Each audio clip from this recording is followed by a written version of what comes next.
तो ये एक कंद है और इस एक कंद से ये इतना बड़ा अदरक का साइज़ पड़ा है। इस वाले में भी अगर आप देखें तो एक छेद यहाँ है, एक छेद यहाँ है, एक छेद यहाँ है, एक छेद यहाँ है। हर जगह इस पूरी मिट्टी में आपको सिर्फ छेद ही छेद दिखेंगे, जो साइन है कि हमारे इस खेत में इस पर्टिकुलर मल्टीलेयर स्ट्रक्चर में कितने सारे देसी केचुए हैं। साथियों, अभी हम अपना पूरा अदरक इस मल्टीलेयर स्ट्रक्चर से निकाल चुके हैं और अभी इस अदरक को हम तौलने जा रहे हैं। तो देखते हैं कि इस मल्टीलेयर स्ट्रक्चर से कितना उत्पादन आया है अदरक का। तो हमारा अदरक हम पूरी तरीके से तौल चुके हैं और अदरक वीडियो को आपको बेसब्री से इंतज़ार था। इस मल्टीलेयर फार्मिंग में अदरक कितना निकला है, सबसे $1 मिलियन सवाल था ये। और आज हम फाइनली अदरक की खुदाई करने वाले हैं और इस वीडियो के अंत में आपको पता चल जाएगा कि इस मल्टीलेयर फार्मिंग स्ट्रक्चर में फाइनली अदरक का कितना उत्पादन निकला है। आखिरी में इस वीडियो में हम इस बात पे भी बात करेंगे कि इस पूरे स्ट्रक्चर में हमारा कितना खर्चा आया और अगर ये अदरक को अगर हम अभी मार्केट रेट के हिसाब से देखें तो कितना हमारा फ़ायदा हो सकता था। इसके ऊपर एक पार्ट 6 वीडियो मैंने बनाया था, जहाँ मैंने पहले भी बताया था कि कितना खर्चा आया है।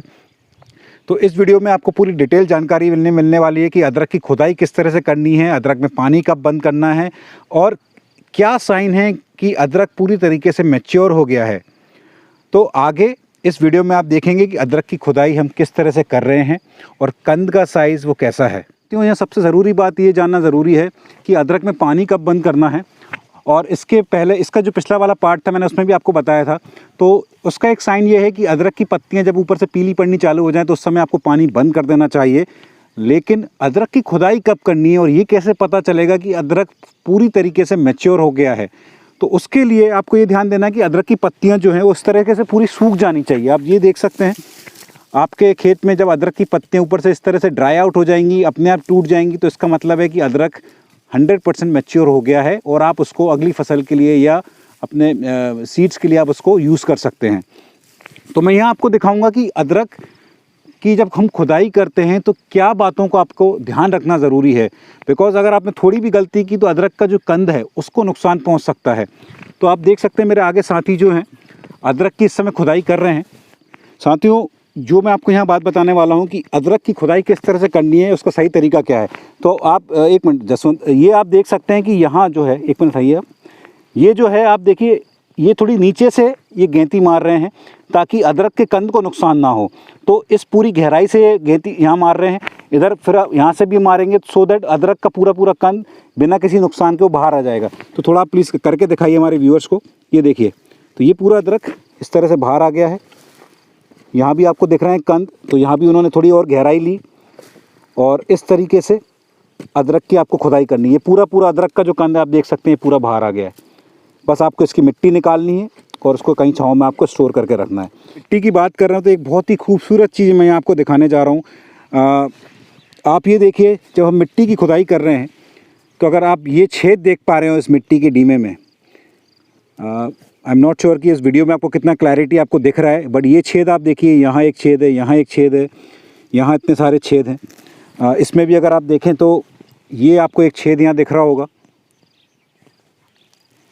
इस वाले में भी अगर आप देखें तो एक छेद यहाँ है, एक छेद यहाँ है, एक छेद यहाँ है, एक छेद यहाँ है। हर जगह इस पूरी मिट्टी में आपको सिर्फ छेद ही छेद दिखेंगे, जो साइन है कि हमारे खेत में इस पर्टिकुलर मल्टीलेयर स्ट्रक्चर में कितने सारे देसी केचुए हैं।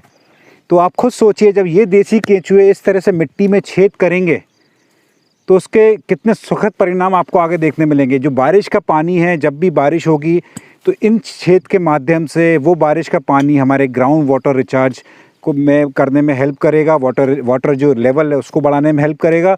और जो देसी केंचुए की जो एक वर्मी कास्ट होती है, जो उसकी एक्सक्रीटा होती है, वो इस मिट्टी के ऊपर आती है, जो फुल ऑफ न्यूट्रिएंट्स हैं, उसमें हर तरह के पोषक तत्व जो हैं वो मौजूद हैं।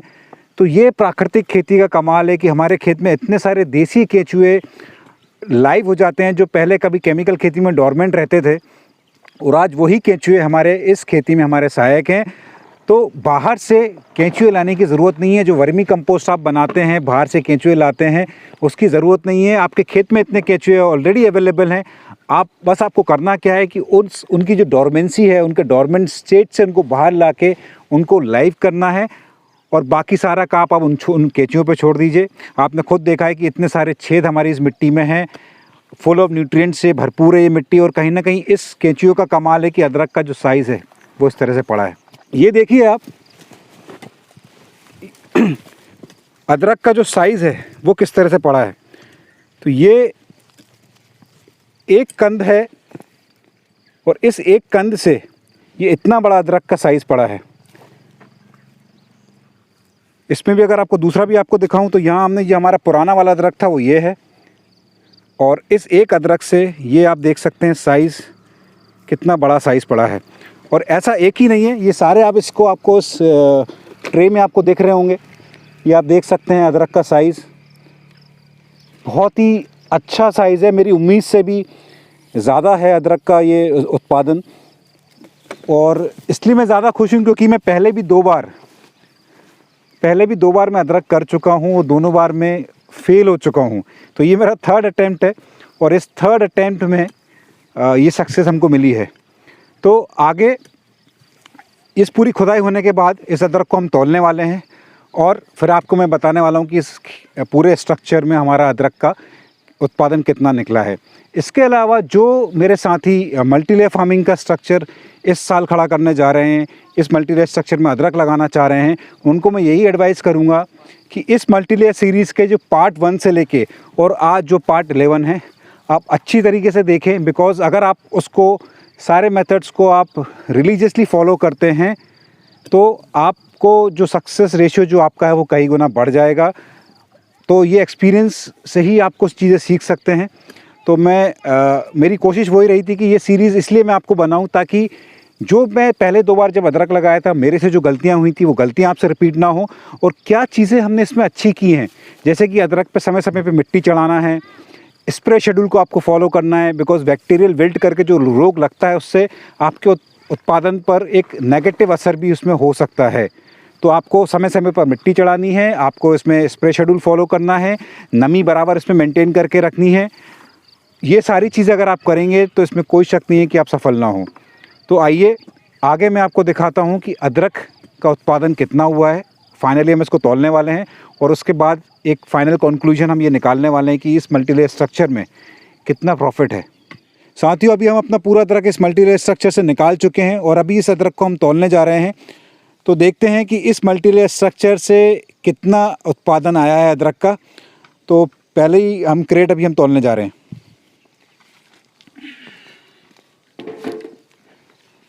तो ये इस क्रेट का वज़न है 18 किलो 50 ग्राम, 18 किलो 400 ग्राम।